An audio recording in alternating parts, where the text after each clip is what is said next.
Olá, camaradas, boa noite. Eu acredito que já estejamos ao vivo aqui pelo canal da Ação Revolucionária Comunista no YouTube. É isso? Estamos ao vivo, gente?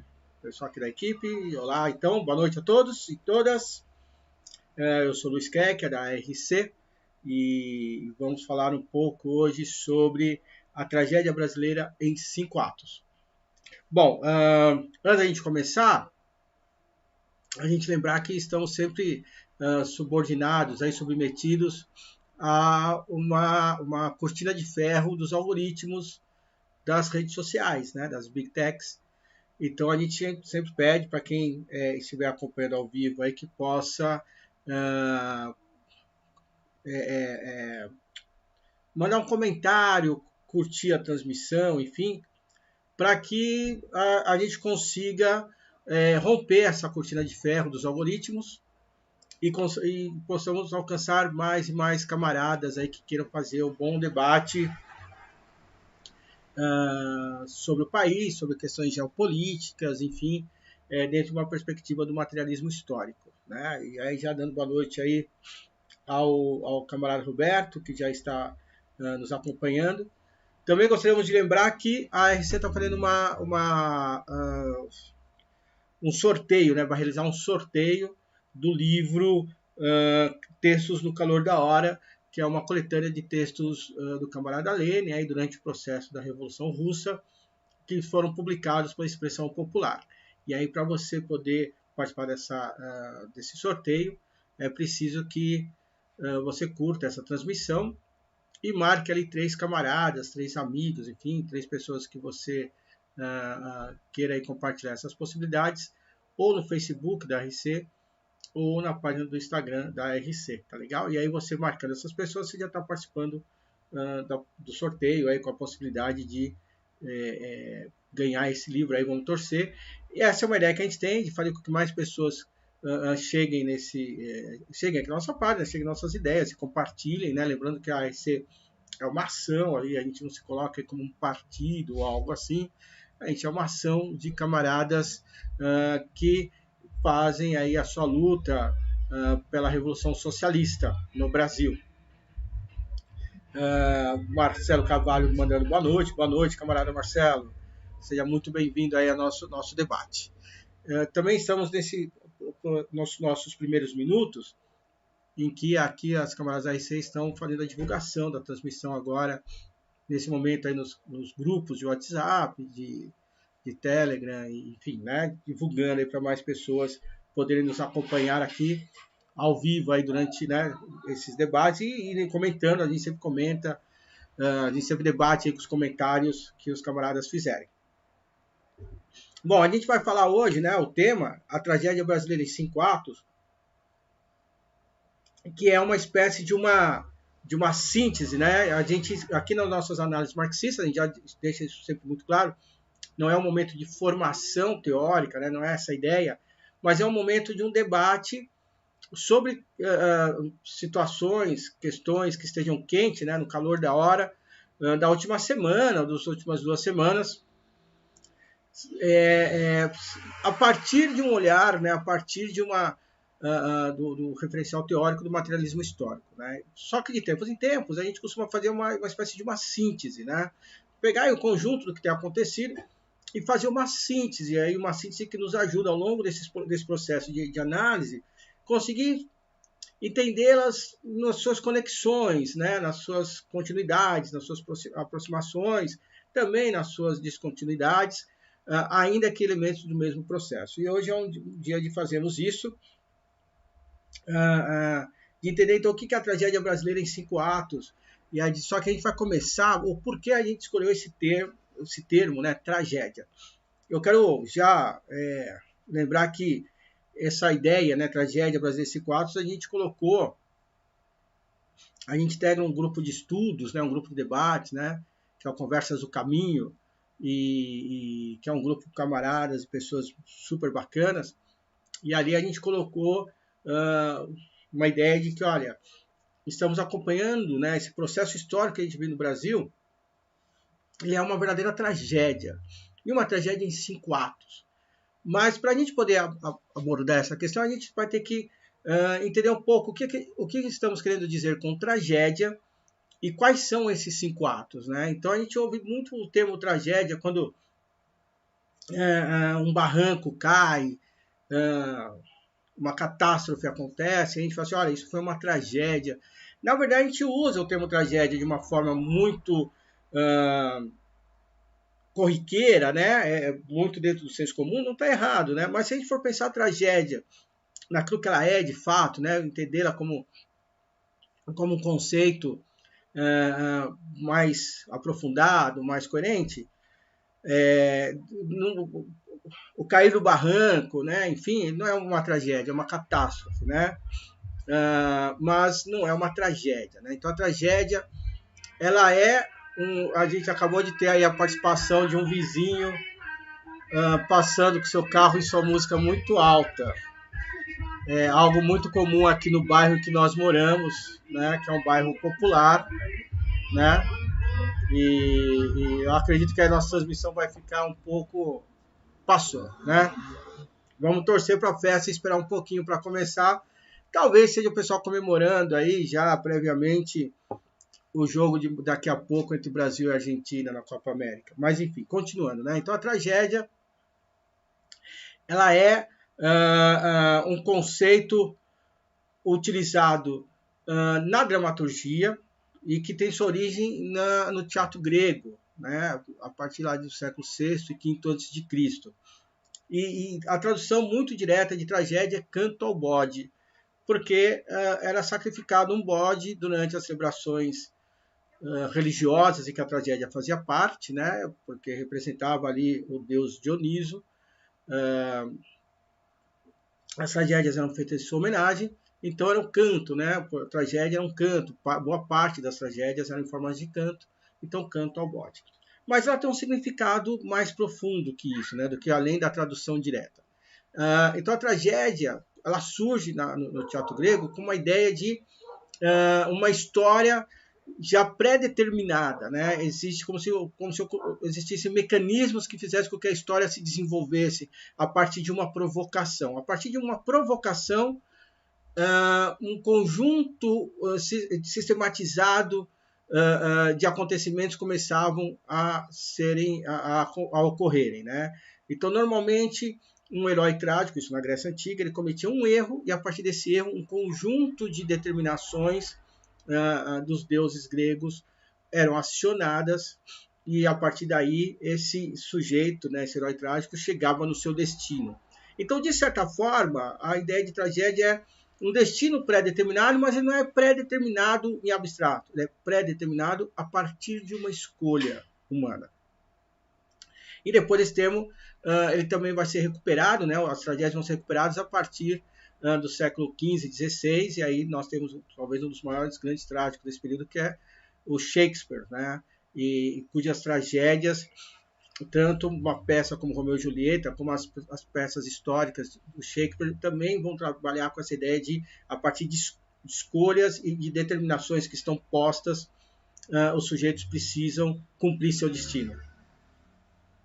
Para entender a tragédia, como eu estou falando, eu estou utilizando a elaboração de dois grandes teóricos da cultura marxistas, né? Que é o polonês Jan Koch e o galês Raymond Williams. O Jan Koch, que era diretor de teatro, né?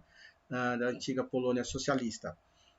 E aí eles vão refinar essa ideia e vão começar a discutir a tragédia enquanto uma forma de explicar a política. Isso é muito interessante, né? Então, na política, a partir de determinados processos históricos, que podem inclusive ser uma revolução, como coloca o Raymond Williams, determinado arranjo de situações são provocadas, né?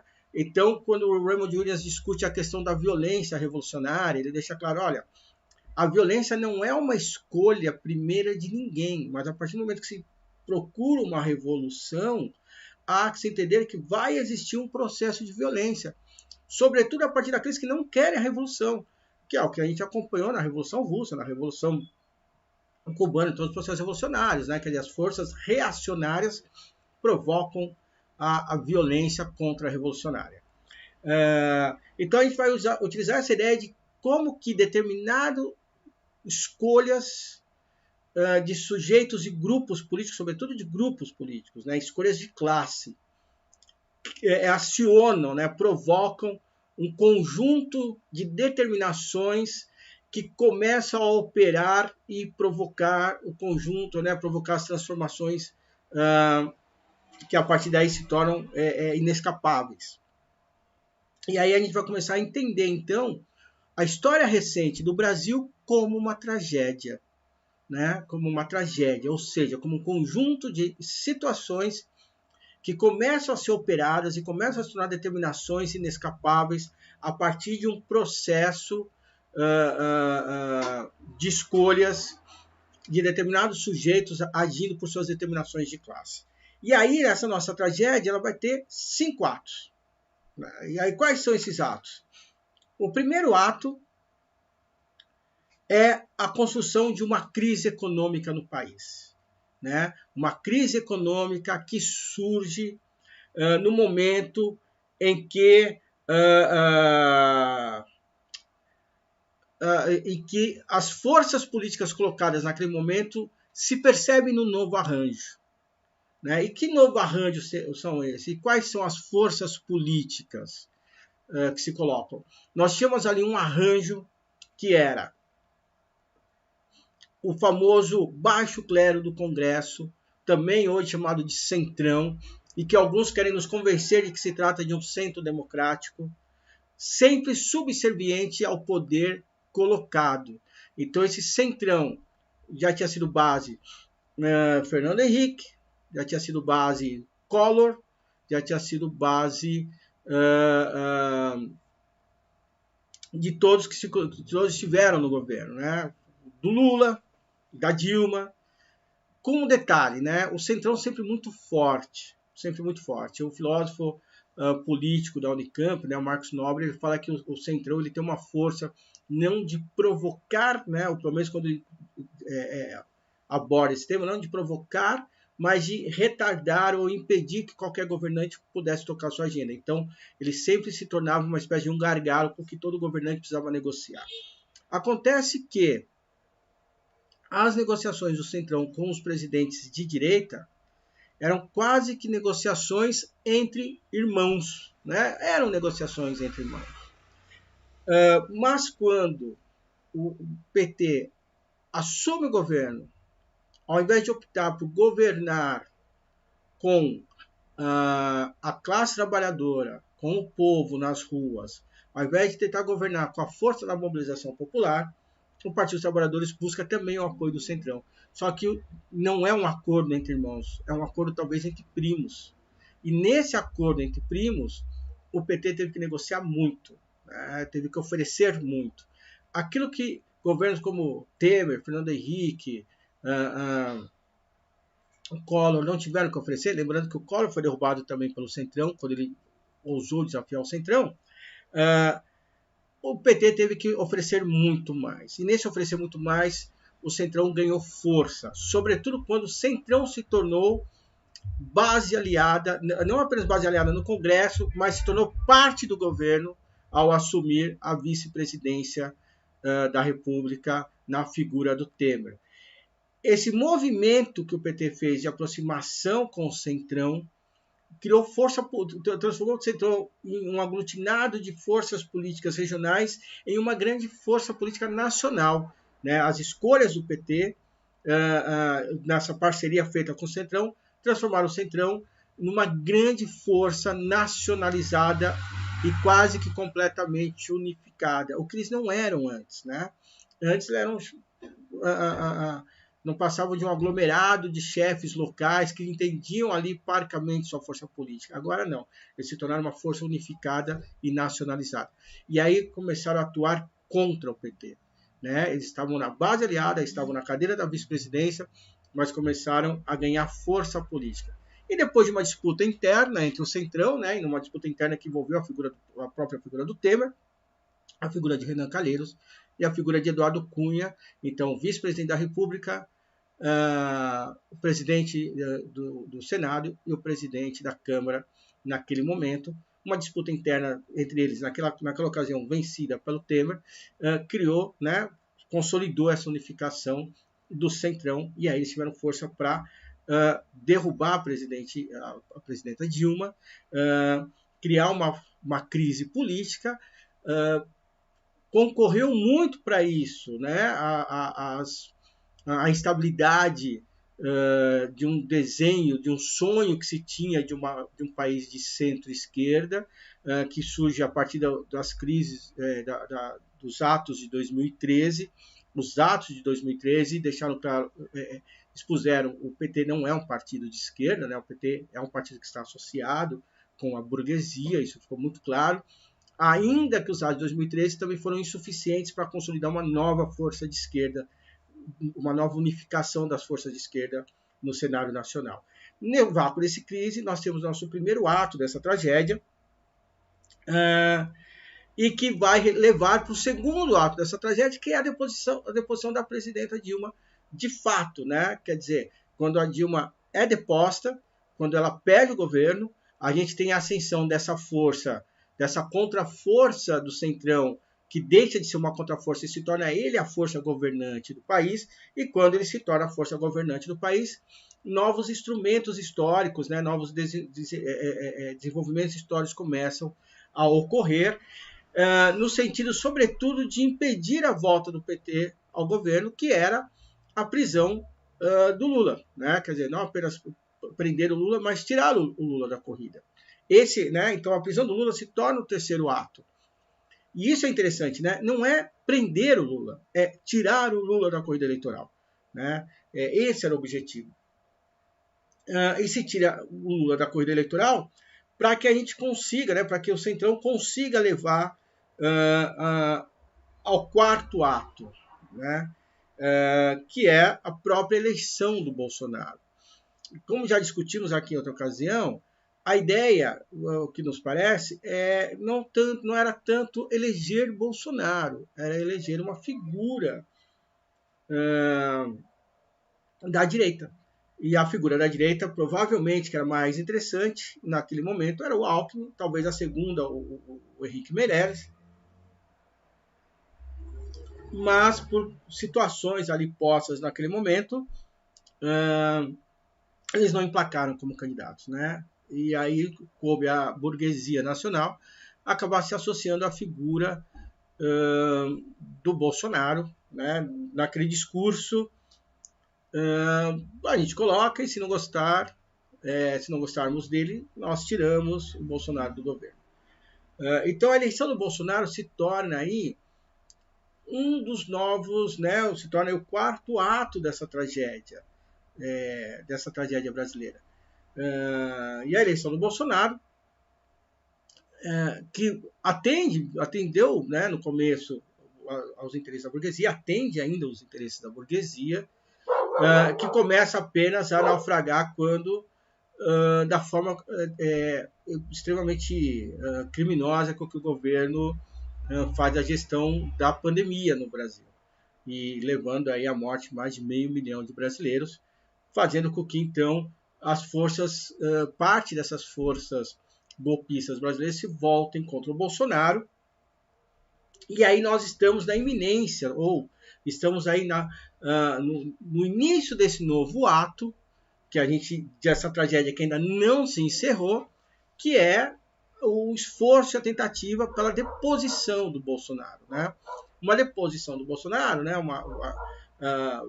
Praticamente apear o Bolsonaro do governo, que não é uma ação da esquerda, né? A esquerda não está fazendo isso. A esquerda está participando aí como menos que um coadjuvante desse processo, talvez como figurante desse processo, mas que tem sido, sobretudo, um ato encenado, né? Que é protagonizado pela direita, né? Por essa direita liberal que se coloca como uma direita refinada e educada no cenário nacional.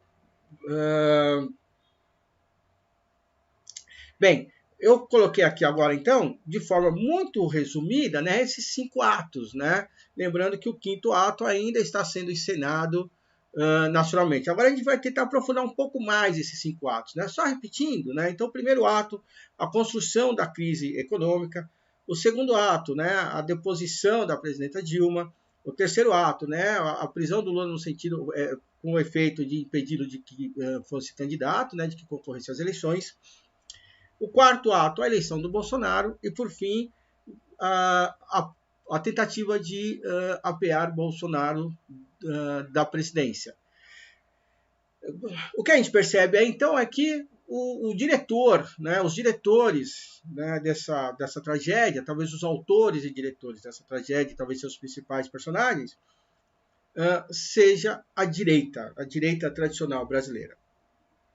Mais uma vez, já falamos isso em outras ocasiões, é preciso deixar claro que nós temos de um lado, né, quando pensamos em termos de classe, nós temos de um lado as classes enquanto detentoras aí dos meios de produção, né? Então, grosseiramente falando, pensar classe em termos econômicos, mas na verdade pensar classe em termos daqueles que detêm, né, os meios de produção, que é aquela visão de classe que o Marx coloca no Manifesto Comunista, né? Então, que o Marx coloca sempre foram duas classes, aqueles que possuem e aqueles que não possuem os meios de produção. Mas, além disso, nós temos as expressões políticas dessas classes, né?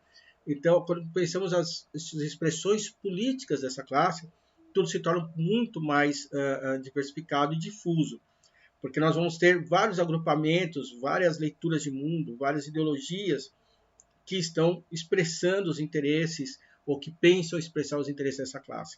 E aí, como expressões políticas, nós temos hoje no cenário nacional a extrema-direita, né? A extrema-direita fascista, nós temos a direita, e nós temos uma espécie de social-liberalismo do Partido dos Trabalhadores, todos expressando os interesses da burguesia. Então, na verdade, o que nós temos mais hoje são grupos que expressam os interesses da burguesia, né, e que se dividem aí entre uma parte que a gente pode chamar de direita, da direita, da extrema-direita, da pequena burguesia, da elite, das classes trabalhadoras já bem acomodadas à burguesia, né, já muito próximas à burguesia. Então, tudo isso fica muito mais complexo. Então, quem está escrevendo essa tragédia, quem está dirigindo essa tragédia, quem está protagonizando essa tragédia é a direita nacional. Essa direita que tem um discurso liberal e essa direita que se bate contra a esquerda, né, que tem mantido contra a esquerda uma luta já pelo menos desde as vésperas da proclamação de nossa Constituição de 88. Não é à toa que a nossa Constituição de 88 ela é extremamente contraditória. Ao mesmo tempo em que ela tenta atender os interesses da classe trabalhadora com artigos extremamente bem elaborados, com uma ideia de uma espécie de uma social-democracia, né? Tudo dentro dos marcos do capitalismo ainda, mas com atendimentos de interesses sociais muito bem delimitados, ao mesmo tempo, ela tem desenhos e contornos muito liberais, né? De defesa da propriedade privada, e que foi um alvo, tem sido alvo desde quando acabou a ditadura, desde o período da redemocratização, de disputa entre esses dois setores, né? Então, um setor aí liberal e um setor aí que a gente pode chamar desse social-liberalismo, dessa ideia de uma social-democracia menos organizada que temos no Brasil, e que agora temos o seu desfecho, né? O seu desfecho que é os liberais assumindo de vez o protagonismo e o controle político da nação. É justamente essa direita liberal quem escreve, dirige e protagoniza essa tragédia, né? Então, isso é muito interessante, porque demonstra que esse agrupamento, né, essa expressão política da burguesia se fortalece, apresenta os seus contornos, e que é ela, de fato, quem tem se colocado como a grande antagonista do bolsonarismo. Outro ponto que acho que é importante a gente compreender nessa tragédia é que essa tragédia pode ser interrompida, ela pode ser quebrada, ela pode ser transformada, ela pode buscar um outro caminho. mas é preciso que para esse outro caminho, outra importante decisão seja tomada, outra importante escolha seja feita por seus personagens principais, né?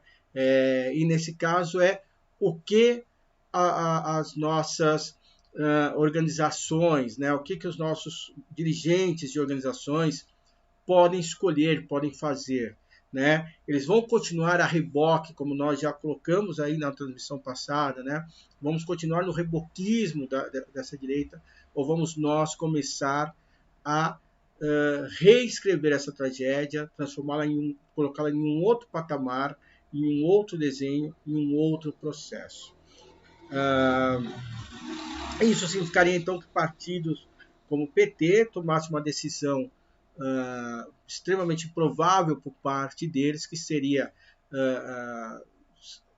acionar aí, né, apertar os seus parafusos e se tornar um partido verdadeiramente de esquerda, o que eu acho muito pouco provável vindo do Partido dos Trabalhadores, ou um partido como o PSOL, que é um dos grandes partidos de expressão nacional, assumir uma posição de esquerda mais radical, mais avançada, sair do reboquismo e tomar aí um protagonismo no campo da esquerda. E aí alguém podia dizer que isso levaria muito tempo, né? Que o pessoal teria problemas em pensar a cláusula de barreira nas próximas eleições, ele teria que se aproximar da classe trabalhadora e que não conseguiria resolver isso até 2022. Não há nenhuma decisão que a esquerda possa tomar que resolvesse os problemas em 2022, né? Não há tempo para isso. Mas se nós quisermos, se nós aceitarmos o desafio de construirmos uma nova dramaturgia para o Brasil, essa decisão precisa ser tomada agora. Isso é fundamental, né? Por outro lado, a gente acredita, né, nós acreditamos, que é determinante que a gente consiga compreender o processo histórico nas suas conexões mais profundas. E é por isso que nós, quando fizemos o debate sobre essa questão da tragédia brasileira, percebemos que compreender todo esse processo histórico recente como uma tragédia nos ajudaria muito a perceber essas conexões. Como escreve o Raymond Williams, compreender essas conexões de forma política e, ao mesmo tempo, trágica, não significa pensar como os gregos em determinações dadas a princípio por deuses, né? Mas compreender como processos de escolha, de tomadas de decisão política, acionam um movimento que se torna quase imparável e que precisaria, então, para reverter esse movimento, para interrompê-lo, outro movimento, outro conjunto de decisões, de escolhas, de tomada de posições tão grandes, né, quanto para acionar novos movimentos, para acionar novos mecanismos. E o que nós mais precisamos nesse momento é de fazer, de acionar esses outros mecanismos. Cada vez mais se torna urgente para o Brasil, para a esquerda brasileira, que essas novas decisões sejam feitas.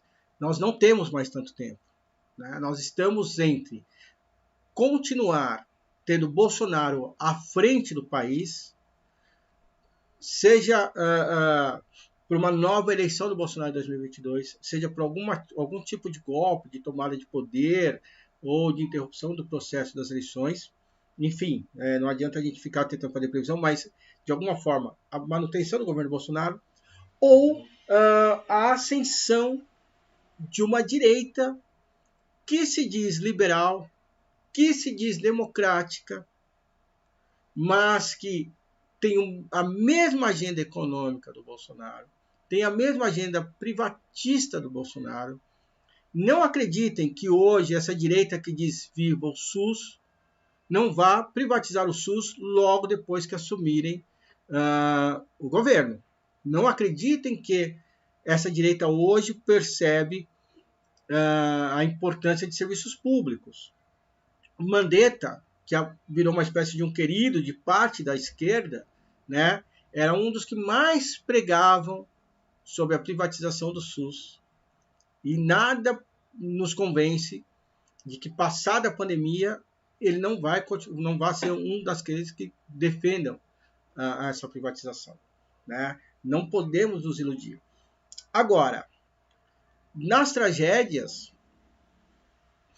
se as grandes personagens são aquelas que acionam os mecanismos, há os pequenos personagens que fazem a interpretação das histórias, que fazem a interpretação desse mecanismo e que podem agir, né? E aí a gente pode lembrar do Shakespeare, que colocava na boca das personagens mais simples as palavras mais sábias, né? Como a ama,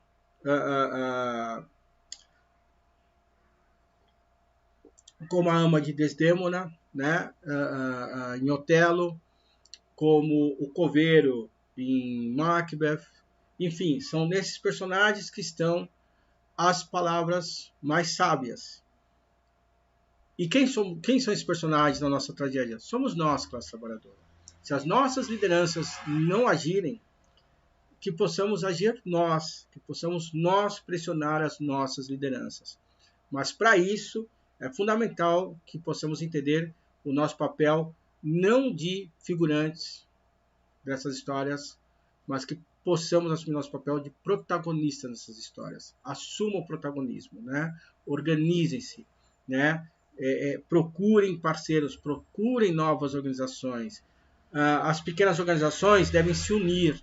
Aqueles que não estão organizados devem se organizar. Mas é fundamental que a militância de esquerda, que a militância popular procure assumir um protagonismo cada vez maior, cada vez mais radical, cada vez mais agudizado nessa tragédia. Que possamos, então, transformar essa tragédia não numa tragédia em que quem padece seja o povo trabalhador, mas que nessa tragédia quem possa padecer seja a burguesia. Que as vítimas dessa tragédia seja a burguesia e não nós, classe trabalhadora do Brasil.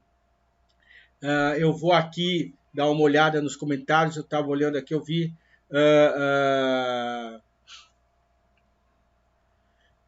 dos nossos camaradas, eu já vi aqui quando eu estava fazendo a exposição alguns comentários bem interessantes,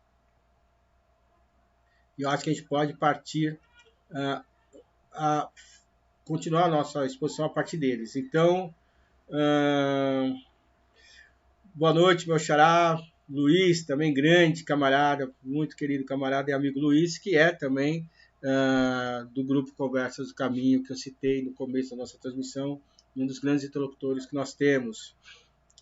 Ele fala sobre a tese de Wilson Madeira Filho, sobre a substituição da tragédia para a lei, é mega interessante. É muito interessante, camarada, alguns pesquisadores, eu acredito que deva ser o Wilson, que eu não li, mas deve ser nesse sentido, né, coloca a importância do surgimento das leis, né, como uma forma de substituir o fado dos destinos e as obrigações de sangue, né. O Roberto coloca interessante essa relação dialética que é apresentada em Atos, o que mostra o que na história da humanidade um evento histórico sempre vai determinar um novo evento histórico. Pois é, Roberto, eu acho interessante isso que você coloca, porque a esquerda começou a ter um discurso já há algumas poucas décadas, né, de falar tanto de liberdade do sujeito, uma liberdade fictícia, um conceito burguês de liberdade, né, a tal ponto que se parou de discutir também as determinações históricas, as determinações dos processos históricos, de entender os processos históricos como um conjunto de eventos, né, e situações que são determinadas por aquilo que veio antes. E talvez seja importante que a gente comece, que a gente volte a debater os processos históricos de forma mais aprofundada, de forma mais conectada, até para que a gente consiga perceber os riscos que fazemos. Muitos setores da esquerda já avisavam o PT muito antes do PT se eleger sobre os riscos da aproximação do PT com a burguesia.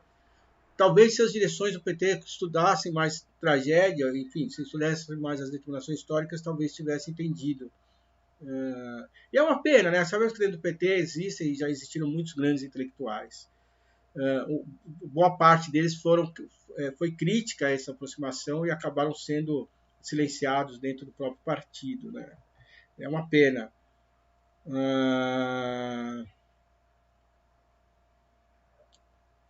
O Roberto lembrando aqui a questão dos atos, né, que só pedem o fora Bolsonaro. Comentamos isso já algumas vezes, e eu acho que é sempre importante continuar comentando que só pede o fora isso e fora aquilo, mas não consegue propor uma agenda, né? Nós não temos uma agenda de esquerda. Isso é algo muito, muito complicado. Eu não sei se todo mundo está me vendo, porque eu tenho recebido aqui um recado do YouTube dizendo que estamos com algum problema de transmissão. Tá ok aí? Tá ok? Continuando então.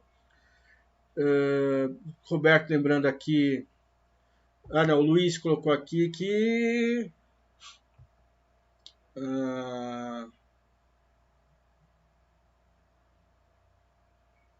Eles estão falando aqui, comentando sobre a possibilidade de um golpe, né?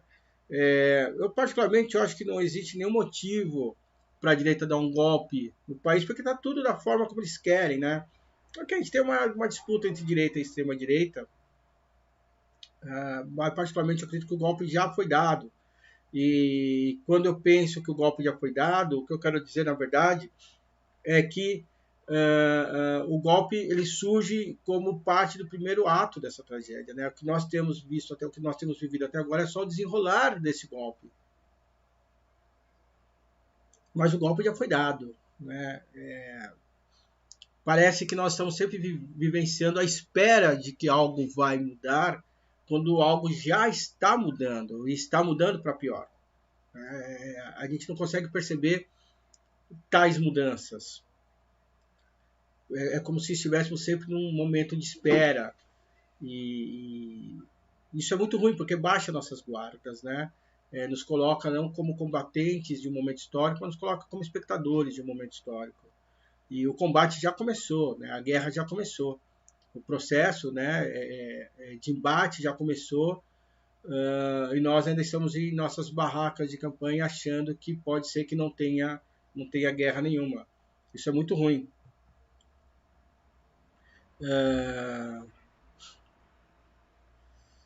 Deixa eu ver aqui mais. O Luiz coloca, não sei, eu creio que o Keck está certo porque eles preferem o gaúcho Eduardo Leite. Exatamente, o Eduardo é muito interessante, né? O Eduardo Leite, as coisas no Brasil são tão simplórias que bastou um governador se assumir gay e isso virou um grande divisor de águas, né? Então, a ponto da Manuela Dávila, que né, que se coloca como comunista, parabenizá-lo por esse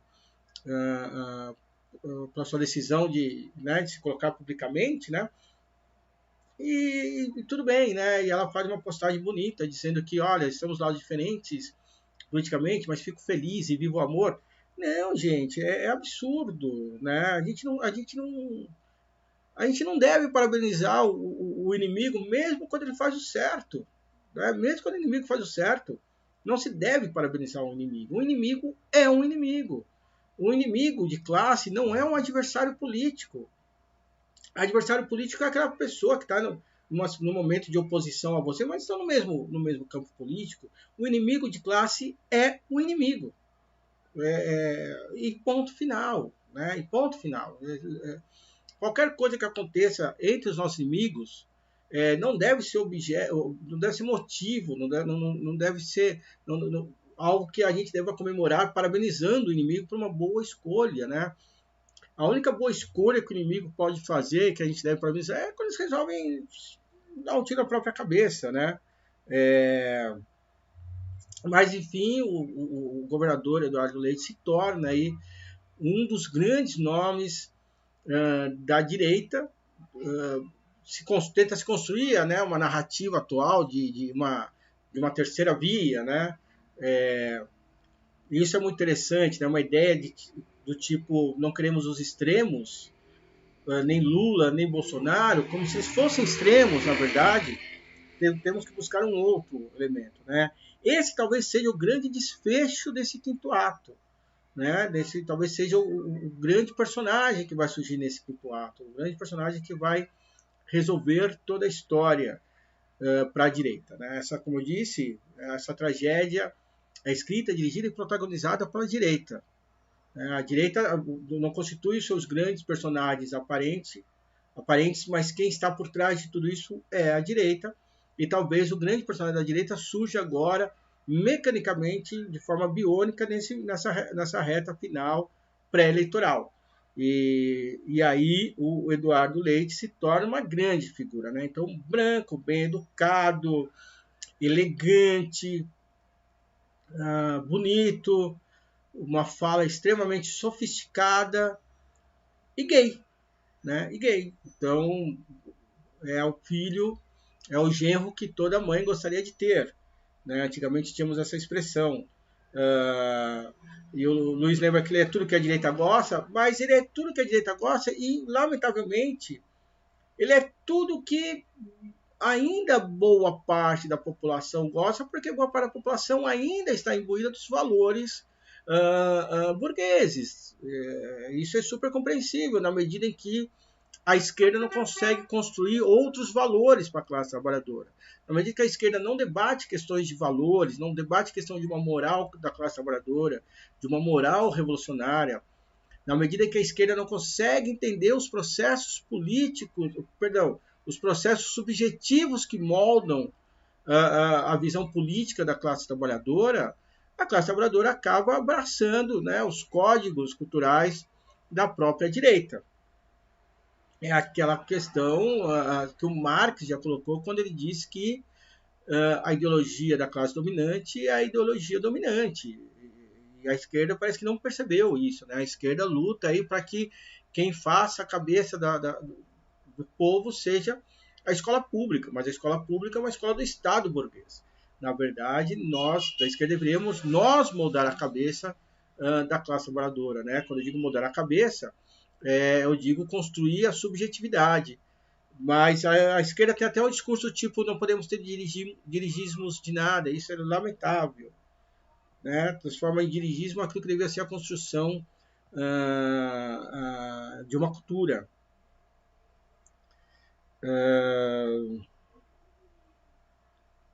Adalberto, saudações, camarada Adalberto. Continuando aqui, Lavínia comenta a esquerda identitária, serviço do imperialismo yankee, que é, se não me engano, nos Estados Unidos chamam de a revolução woke, né? Que é essa revolução que viria a partir dos processos dos códigos identitários. É lamentável, lamentável. O Adalberto coloca, penso que o maior problema do PSOL como Partido Socialista seja sua pouca consistência classista, como representante mais orgânica da classe trabalhadora. Exatamente, Adalberto, eu tenho total acordo contigo. Quando o PSOL se coloca como Partido Socialista, eu acredito que eles são sinceros, eu acho que eles pensam numa ideia de socialismo, mas eles não têm a consistência classista do PSOL, é muito pequena, é muito restrita ali a pequenos nichos dentro do partido, e mesmo esses nichos também muito contaminados por essa cultura woke, né, por essa cultura identitária, ou ainda muito presa a uma forma idealista de pensar a questão socialista. Outro ponto também, a gente tem que entender que o PSOL, muitos setores do PSOL, sobretudo setores majoritários do PSOL, tem uma visão de socialismo muito próxima da visão da Segunda Internacional. Né? Não é um socialismo como processo revolucionário, como um processo de transformação radical da sociedade, mas uma visão que se divide aí o socialismo como igualdade de oportunidades, que eu acho que é um termo horroroso que o Boulos adora usar, né, numa acomodação que o próprio Boulos acabou fazendo à burguesia, né, de entender então o socialismo é uma igualdade de oportunidades dentro do capitalismo, ou ainda aquela ideia gradualista, né, de revolução, quer dizer, a classe trabalhadora aí ganhando direito, até que um dia vai chegar no socialismo sem nem perceber de forma não radical, o que nunca aconteceu e E é impossível que aconteça, né? É impossível imaginar que a própria estrutura do Estado burguês vai dar condições para que uma transformação aconteça dentro dessas estruturas. Enfim, mas de qualquer forma, eu acho que essa falta de densidade classista no pessoal é realmente extremamente problemática e talvez se torne a corda com que o pessoal acabe se enforcando.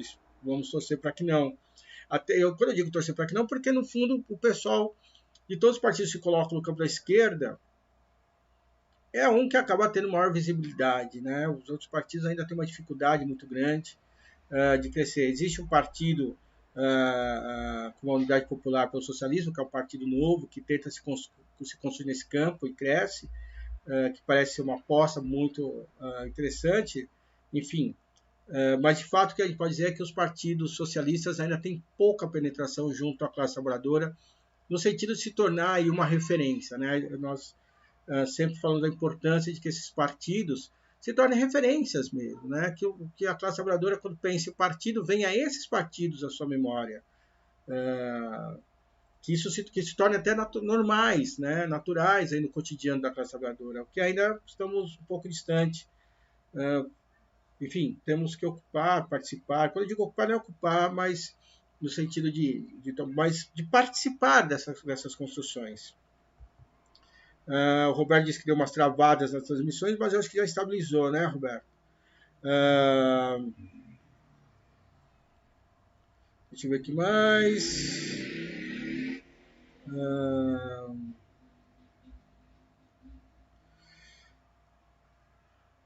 A cara da Manuela é uma personalidade da revista Caras. Pois é.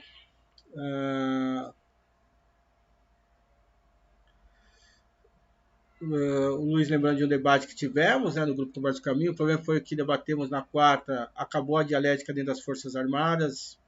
As Forças Armadas brasileiras precisam ainda ser muito mais estudadas, né?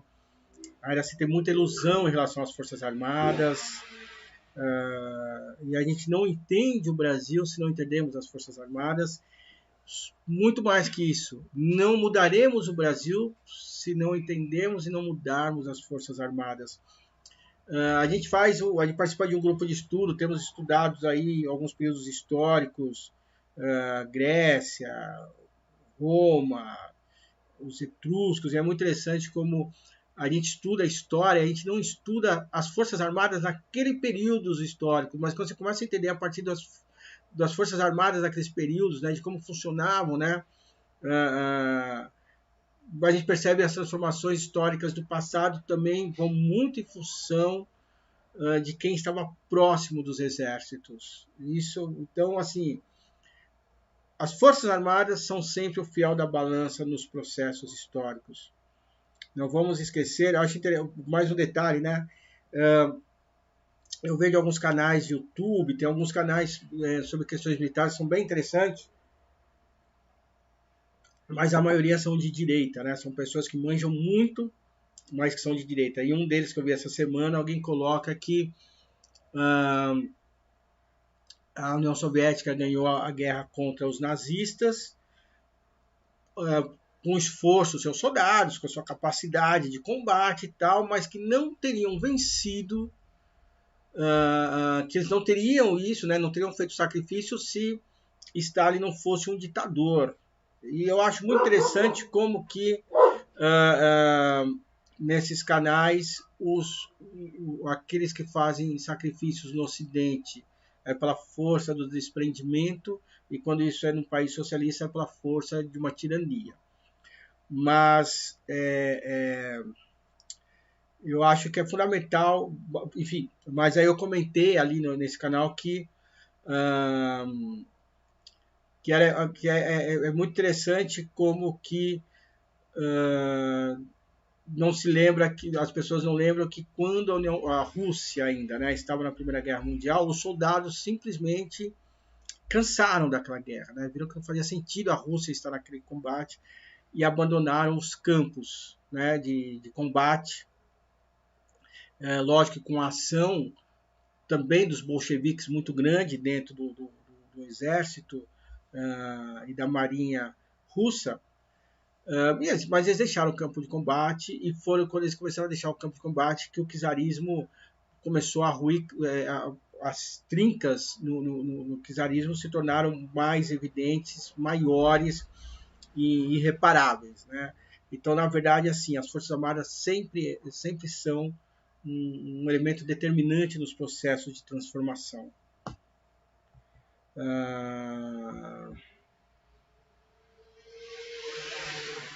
Lembrando aí sobre a questão da Revolução Woke, né, o movimento Woke nos Estados Unidos, em que a CIA abrindo vagas para pessoas latinas, LGBTQIA+, afro-americanas, etc.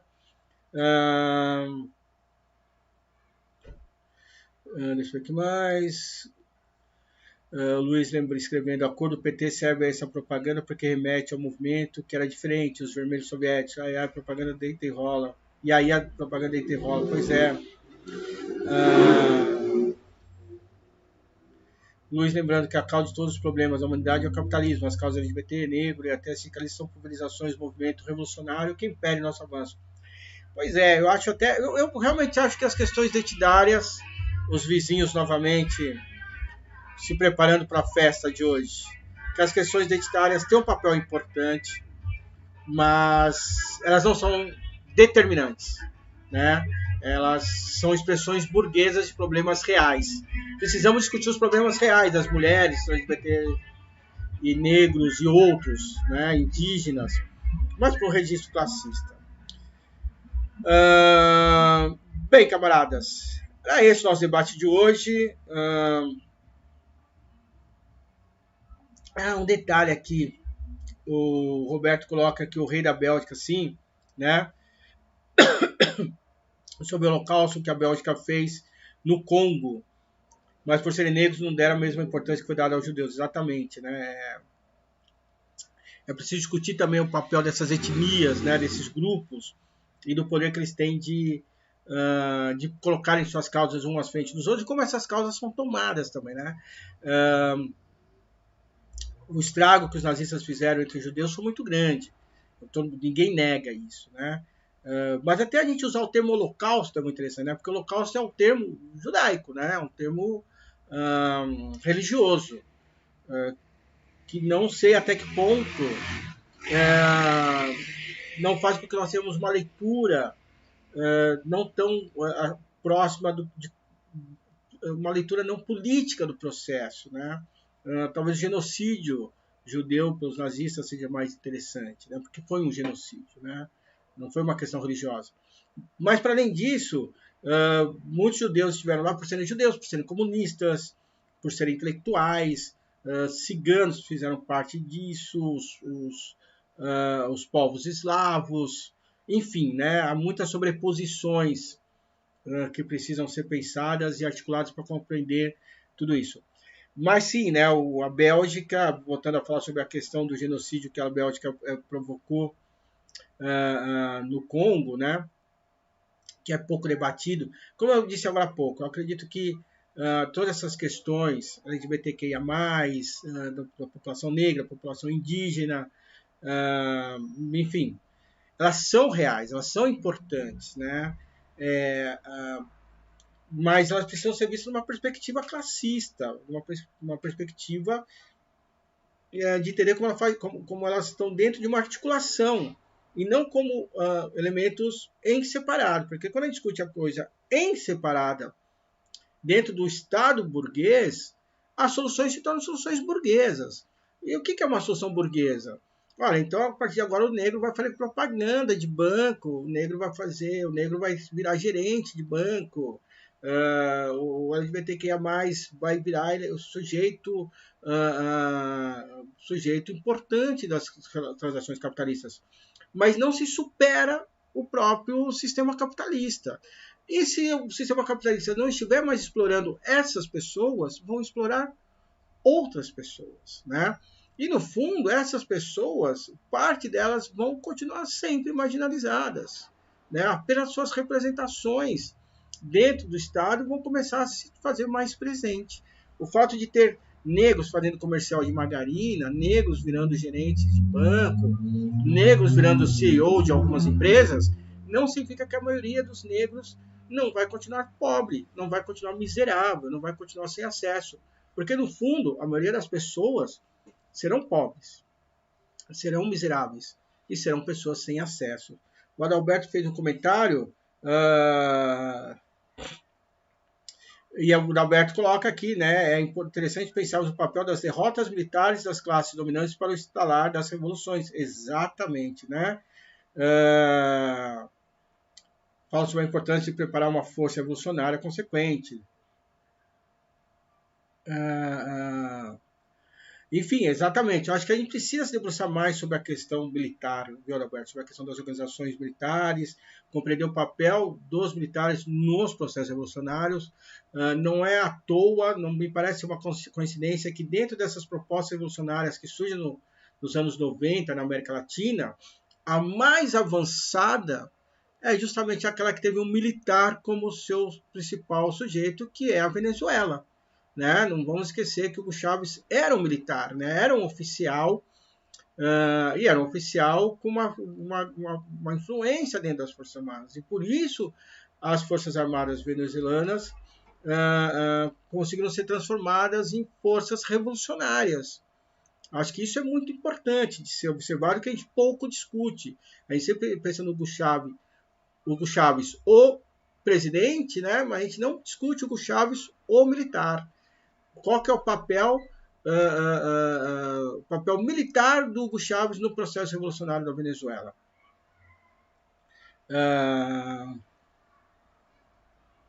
Mas é isso, né? O Roberto lembra aqui que a direita gosta de falar que a União Soviética matou milhões, mas nunca citou genocídios que eles causaram, como citado no Congo.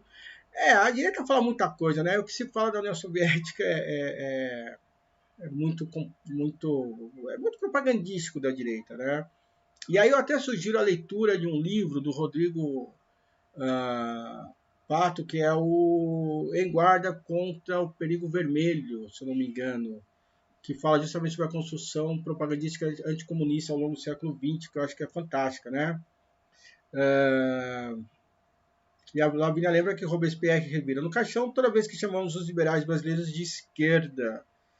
Pois é, né? É isso, camaradas. Espero que tenham apreciado e gostado da nossa exposição, né? A tragédia brasileira em 5 atos. Vamos continuar com as nossas transmissões nos próximos sábados.